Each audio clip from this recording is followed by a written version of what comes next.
Hello, and welcome back to Smiley Time. I'm Mr. Smiley. Today, it's been raining a bit. It's been some pretty muggy weather, so I wanted to cook some food, something that's really hearty and delicious, and something I haven't had in a long time, but I really enjoy. It's one of my all-time favorites, so let's get this show started. I've got my beef mince, and as you can see, it's 82% meat and 18% fat, which is slightly excessive, but that's pretty good for a treat every once in a while. Here I have the other ingredients. Now, I did have some Doritos, but someone was a naughty boy. Not me. And went along and had a few drinks and got the munchies and ate all the Doritos and sour cream. So instead I've got these crispy bacon bluebird chips. I've got this natural yogurt full cream. Now this stuff is so good. It's value for money and it's really delicious, especially when you add it with things like nachos. The first step is processing the onion. Now I do have a little minor history in hospitality, but I know how to cut onions pretty well from that. But when I'm at home and I'm just cooking for myself, I like to keep it a little rustic, sometimes a little bit chunky, especially for hearty meals such as this. So it's time to heat the saucepan. I've chosen to use a saucepan because it's 1 kilo of beef, and that should hopefully fit in the pan. I have this nice oil, olive oil infused with soy and ginger. This stuff is really good. It gives you a lot of flavor, and it's a little bit of a treat. So as the oil heats, just gonna yeet the red onion into the saucepan and let this saute. The next ingredients to add are minced garlic and crushed ginger. I especially love ginger. It really helps with digestion, especially for a hearty meal like this. The extra fat from the beef mince, and I'll add a little bit of salt too. I added about 1 heaped teaspoon of garlic and about 2 heaped teaspoons of ginger, and next we'll just give it some ground pink Himalayan salt. So the essentials have been sauteing for a few minutes. I like to add a good amount of salt because when you add it with the onion, it starts to dehydrate the onion and get it crispy really fast. So that's pretty good. It's just one of those little life hacks. Also, this is just my own way of making it. This is how I've tried it, and it works the way that I like it. I usually add salt constantly throughout the cooking process and constantly try the food, so you get it to your own kind of personal accuracy and desire. So adding it constantly lets you know the difference and the balance, and if you need to add a little bit of this or a little bit of that. And as a matter of fact, one of my secret ingredients, chili powder, because the chili beans that I have are only mild flavor, so adding a little bit of actual chili powder is going to really combine and go really nice with it. So I've just added the whole kilo of beef mince. It took up most of the saucepan, which is fine because I'm going to be slow cooking this anyway. I went along and added a bunch more pink Himalayan salt and some chili powder, and it's important that you add the spices like salt and chili powder actually before the meat becomes sealed, when it starts to brown, because you need to infuse the flavors beforehand when the meat is still raw, so that the flavors can infuse and combine with the fat of the meat itself. And then once that happens and it's sealed, those flavors will be infused, and that's what makes for a more delicious meal. Usually when I make nachos, I would add a can of diced or chopped Italian spiced tomatoes, and they only cost $1, so they're pretty effective.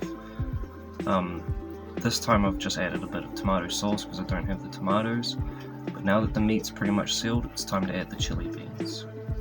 20 minutes later. So the beef mince and all the other ingredients have been simmering away for about 20 minutes. That gives it a long enough time for the flavours to infuse, and in that time the weather's actually cleared up. It's really sunny outside. Who would have even thought it was raining just about half an hour ago? A little later. So I've grated about 150 grams of cheese, which might sound a bit excessive, but this is about 5 servings of food, so it's about 30 grams of cheese per serving, which is reasonable. Yes, it's a bit indulgent, but this is a treat. I've been doing errands all week and this is my little reward. Now I've plated some chips, which the thick cut bacon chips are actually a little bit good because not only are they delicious, they're specifically flat, which, as you know, for corn chips they usually curl, and that can be annoying when you're having nachos. You can't scoop it up properly, so hopefully these go well. Here we go, guys. Here's the final product. Boy oh boy am I looking forward to this. I certainly earned it with all the hard work I've done this week. Haven't had nachos in a really long time, so this is going to be a treat. I used that full cream yogurt instead of sour cream. Some naughty boy ate all the sour cream when he was a little bit horsey. Wasn't me. So we've got these substitute chips, which those will go down nice. Yeah, let's dig in. As you can see, I like to serve myself a colossal sized portion for the initial serving because I'm a glutton and I need to eat a mountain of food.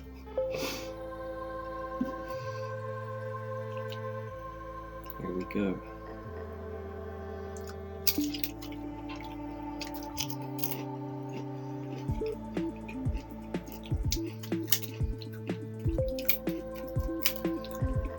The chips are a little too brittle, oh my gosh.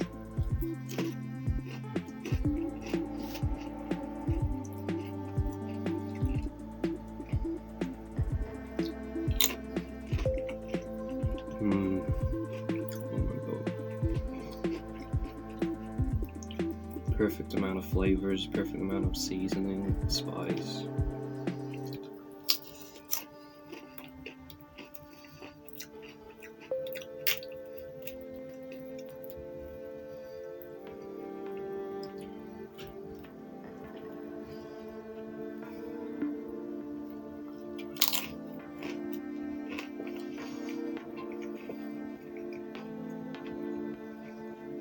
Oh my god, that is so good.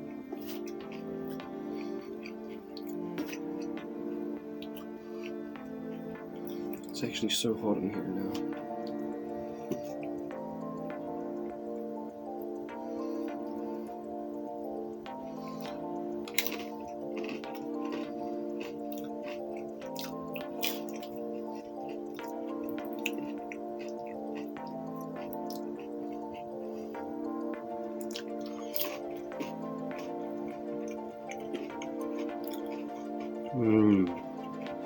The flavor of the chips goes really well with this. You know what, I'm gonna have to use some fresh chips.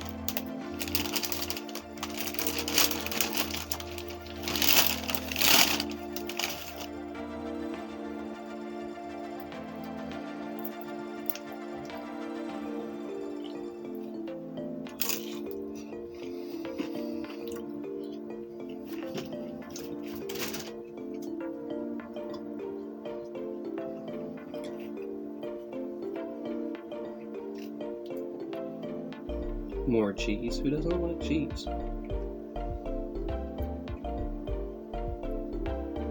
Extra cheese for me because I'm a cheesy guy.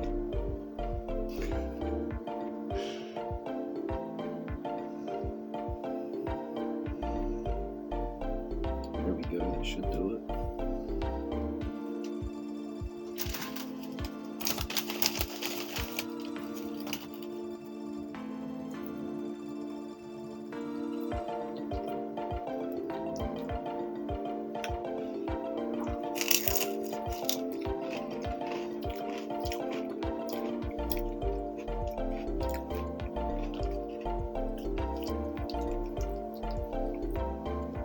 La Micayo.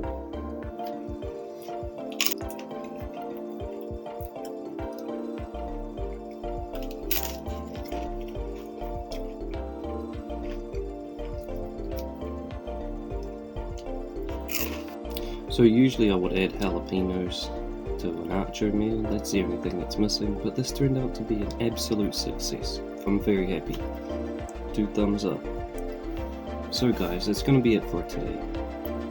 If you like this video, you know what to do. Thanks. Stay tuned, folks.